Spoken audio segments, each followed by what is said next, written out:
Hello दोस्तों। Proper civil engineering channel में आप सभी का स्वागत है।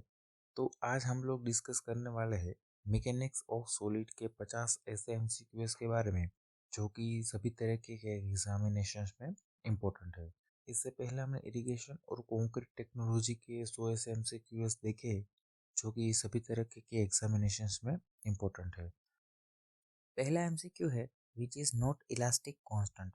तो ऑप्शन है हमारे पास यंग्स मॉड्यूलस, शेयर मॉड्यूलस और modulus of rigidity, bulk modulus और इलास्टिक नंबर्स। तो यहाँ पे इलास्टिक नंबर जो है वो इलास्टिक कांस्टेंट नहीं है, तो यहाँ पे आंसर हो जाएगा हमारा डी। दूसरा एमसीक्यू है विच relation is incorrect.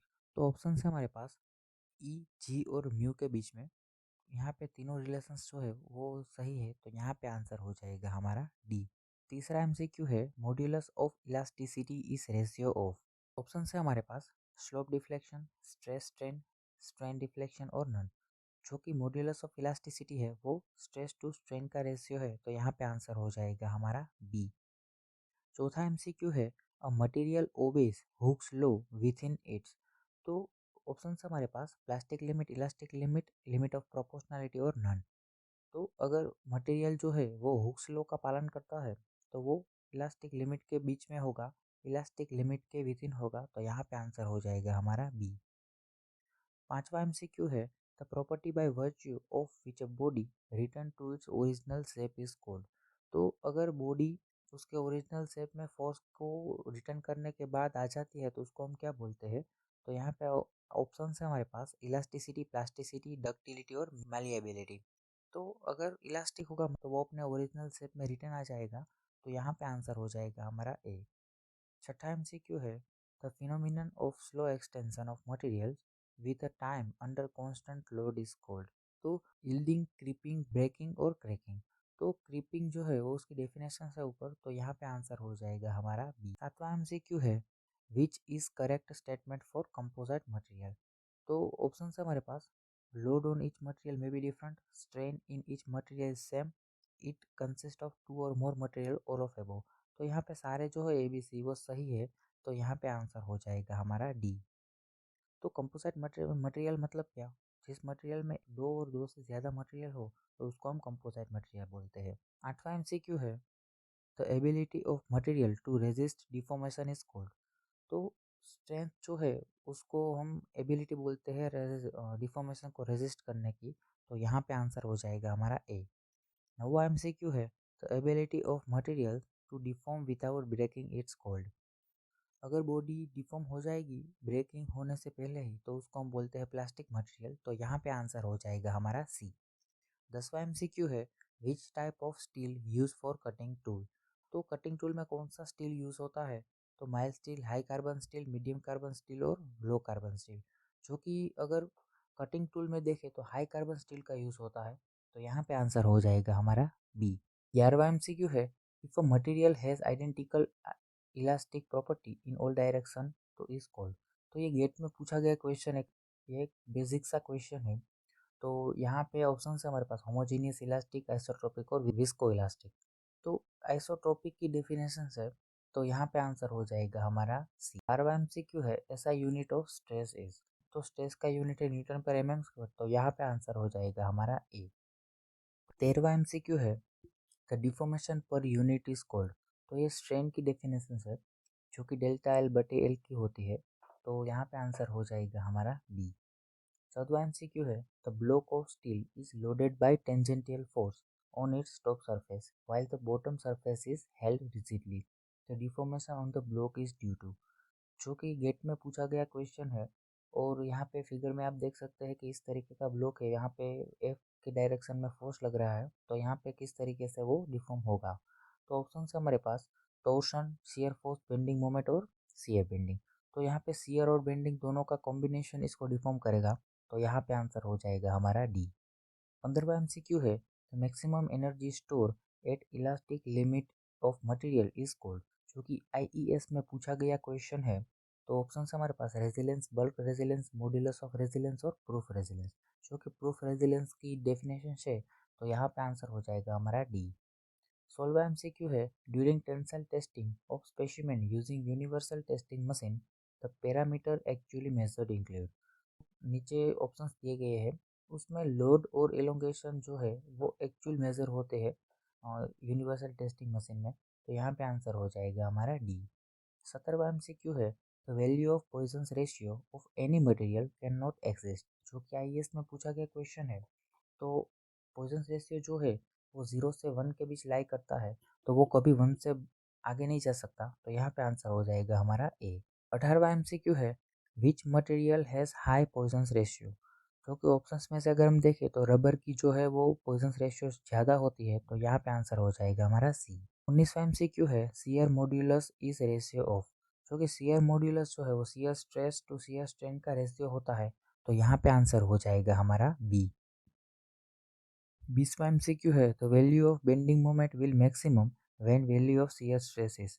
Bending moment जो है वो शियर फोर्स अगर जीरो, शियर स्ट्रेस अगर जीरो होगा तो बेंडिंग मोमेंट मैक्सिमम होगी। तो यहाँ पे आंसर हो जाएगा हमारा सी। 21वां MCQ है, the point of contraflexure is point where. तो पॉइंट ऑफ कॉन्ट्राफ्लेक्सर जो है वो नीचे दिए गए ऑप्शंस में से अगर हम देखें, जो कि जबकि बेंडिंग मोमेंट चेंज करता है अपनी साइन, तो वहाँ पे पॉइंट ऑफ कॉन्ट्राफ्लेक्सर जो है वो जनरेट होता है। तो यहाँ पे आंसर हो जाएगा हमारा बी। 22वां MCQ है, bending moment at hinge support is always. जो कि हिंज सपोर्ट है वो एक ही डायरेक्शन में रिएक्शन देता है, बेंडिंग मोमेंट जो है वो जीरो होगी वहाँ पे। तो यहाँ पे आंसर हो जाएगा हमारा डी। 23वां MCQ है, at neutral axis bending moment is. तो न्यूट्रल एक्सिस पे भी बेंडिंग मोमेंट जीरो होगी। तो यहाँ पे भी आंसर हो जाएगा हमारा बी। 24वां MCQ है, the point of contraflexure is occur in. जो कि पॉइंट ऑफ कॉन्ट्राफ्लेक्सर जो है वो ओवरहैंगिंग बीम में होता है, क्योंकि वहाँ पे बेंडिंग मोमेंट जो है वो साइन चेंज करती है। तो यहाँ पे आंसर हो जाएगा हमारा डी। 25वां MCQ है, a column that fails due to direct stress is called. जो कि शॉर्ट कॉलम है वो डायरेक्ट स्ट्रेस के जरिए फेल होती है। और तो यहाँ पे आंसर हो जाएगा हमारा बी। और लॉन्ग कॉलम जो है वो बकल या फिर क्रसिंग के जरिए फेल होती है। तो ये भी आपको दिमाग में रखना है। 26वां MCQ है, the total strain energy store in a body with in elastic limit is called. जो कि यहाँ पे टोटल स्ट्रेन एनर्जी पूछा गया है। तो ये रेजिलेंस की डेफिनेशन है। तो यहाँ पे आंसर हो जाएगा हमारा बी। 27वां MCQ है, तो slenderness ratio is ratio of. तो स्लेंडरनेस रेशियो जो है वो length of column to length of radius of gyration का है। तो यहाँ पे आंसर हो जाएगा हमारा बी। 28वां MCQ है, buckling load will maximum for the column if. जो बल्किंग लोड जो है वो अगर दोनों तरफ से कॉलम क्लैंप होगा तो यहाँ पे ज़्यादा होगा। तो यहाँ पे आंसर हो जाएगा हमारा सी। 29वां MCQ है, the shear distribution in rectangle beam section is follow. जो कि शियर डिस्ट्रीब्यूशन जो है वो रेक्टेंगल बीम में कैसा होगा। तो यहाँ पे ऑप्शन है स्ट्रेट, पैराबोलिक, इलिप्टिकल और नन। तो यहाँ पे फिगर में आप देखिए, इसमें रेक्टेंगुलर बीम में जो शियर फोर्स का डायग्राम है वो यहाँ पैराबोलिक पैटर्न को फॉलो करता है। तो यहाँ पे आंसर हो जाएगा हमारा बी। 30वां MCQ है, Mohr circle reduce to a point where the body is subjected to. Option D है वो करेक्ट होगा। तो यहाँ पे आंसर हो जाएगा हमारा डी। और दोस्तों, अगर आपने हमारे पहले वाले कंक्रीट टेक्नोलॉजी और इरिगेशन इंजीनियरिंग के जो MCQs है वो आपने नहीं देखे, तो उसकी लिंक मैंने आई बटन में दे दी है ऊपर। तो वहाँ पे जाके आप चेक कर सकते हैं। और मैंने क्विक रिवीजन की भी एक सीरीज़ चालू की है, जिसमें आपको कंक्रीट टेक्नोलॉजी या फिर इम्पोर्टेंट ऐसे सब्जेक्ट के बारे में क्विक रिवीजन कर सकते हैं। तो उसका भी वीडियो अपलोड हो चुका है। तो आप उसको भी जाकर चेक कर सकते हैं, ताकि आपको इजीली पता चल सके कि कौन सा टॉपिक जो है आप एग्जामिनेशन पॉइंट ऑफ व्यू से प्रिपेयर करने के लिए बेस्ट है, ताकि आप ज़्यादा से ज़्यादा मार्क कवर कर सकें। तो उसको आप जाके चेक कर सकते हैं। तो चलिए आगे बढ़ते हैं। 31वां MCQ है, विच स्टेटमेंट इज करेक्ट। जो कि यहाँ पे अगर हम स्टेटमेंट पूरा देखें तो यहाँ पे on a principal plane only normal stress है, तो ये सही है। On a principal plane both normal and shear stress है, तो ये गलत है। तो on a principal plane only shear stress है, तो ये भी गलत है। और यहाँ पे isotropic state of stress is independent of frame of reference. तो हाँ, यहाँ पे आइसोट्रोपिक स्टेट जो है वहाँ पे वो काफ़ी हद तक रिफ्लेक्शन से इंडिपेंडेंट होता है। तो यहाँ पे आंसर हो जाएगा हमारा डी। 32वां MCQ है, when the column is subjected to eccentric load. तो इसेंट्रिक लोड में होगा तो यहाँ पे शियर और बेंडिंग दोनों होगा। तो यहाँ पे आंसर हो जाएगा हमारा सी। 33वां MCQ है, for thin cylinder Shell having diameter D, pressure P, length L and thickness T, the hoop stress is। तो ऑप्शंस में से अगर हम देखें पी डी अपॉन 2 × T जो है वो हुप स्ट्रेस होगा, तो यहाँ पे आंसर हो जाएगा हमारा ए। 34वां एमसीक्यू है hoop stress in a thin cylinder shell is. तो हुप स्ट्रेस जो है वो सर्कमफेरेंशियल टेंसाइल स्ट्रेस जो होगा, तो यहाँ पे आंसर हो जाएगा हमारा सी। 35वां एमसीक्यू है अ मेसनरी डैम में फेल ड्यू टू। तो मेसनरी डैम जो है वो सभी तरीके का एबीसी ऑप्शन है उसके ज़रिए फेल हो सकता है, ओवरटर्निंग, टेंशन या फिर क्रशिंग से। तो यहाँ पे आंसर हो जाएगा हमारा डी। 36वां एमसीक्यू है the slope of bending moment represent. जो कि बेंडिंग मोमेंट का स्लोप जो है वो शियर फोर्स को रिप्रेजेंट करता है, तो यहाँ पे आंसर हो जाएगा हमारा सी। 37वां एमसीक्यू है the radius of Mohr circle of stress represent. तो शियर स्ट्रेस को रिप्रेजेंट करता है मोहर सर्कल की जो रेडियस है वो, तो यहाँ पे आंसर हो जाएगा हमारा बी। 38वां एमसीक्यू है अब ब्रिटल मटेरियल एक्सिबिट। तो ब्रिटल मटेरियल जो है वो नो प्लास्टिक डिफॉर्मेशन में एक्सिबिट करता है, तो यहाँ पे आंसर हो जाएगा हमारा डी। 39वां एमसीक्यू है in case of pure shear condition principal planes lie. तो 0 से 90 डिग्री के बीच अगर प्योर शियर होगा तो वो लाई करेगा, कंडीशन अगर चेंज होती है तो उस तरीके से लाई करेगा। तो यहाँ पे प्योर शियर होगी तो यहाँ पे लाई करेगा 0 से 90 डिग्री में, तो यहाँ पे आंसर हो जाएगा हमारा ए। 40वां एमसीक्यू है propped cantilever will have how many reaction. जो कि प्रोप्ड कैंटिलीवर जो बीम है उसमें हम 4 रिएक्शन होते हैं, तो यहाँ पे आंसर हो जाएगा हमारा बी। तो फिगर में आप देखिए ये को प्रोप्ड कैंटिलीवर बीम की फिगर है, जहाँ पे एक साइड फिक्स है और एक साइड हिंज है। हिंज में एक रिएक्शन होगा और फिक्स में 3 रिएक्शन होगा, 3 और 1 4 रिएक्शन हो जाएगा, तो यहाँ पे आंसर हो जाएगा हमारा बी 4।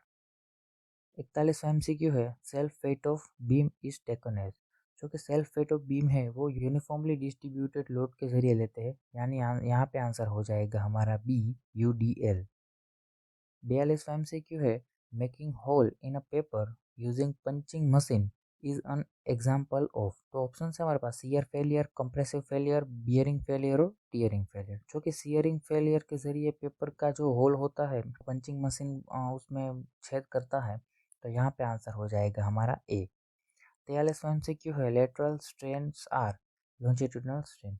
जो कि लेटरल स्ट्रेन है वो लेस देन होगा लॉन्जिट्यूडनल स्ट्रेन से, तो यहाँ पे आंसर हो जाएगा हमारा सी। 44वां एमसीक्यू है व्रोथ आयन हैज़ कार्बन कंटेंट। जो कि व्रोथ आयन जो है उसमें 0.1% कार्बन होता है, तो यहाँ पे आंसर हो जाएगा हमारा ए। 45वां एमसीक्यू है 1 mega pascal is equal to how many newton per M M square.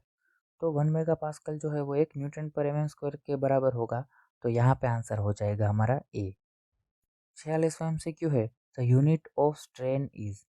तो स्ट्रेन जो है उसका कोई यूनिट नहीं होगा, जो स्ट्रेन जो है वो यूनिटलेस है, तो यहाँ पे आंसर हो जाएगा हमारा डी।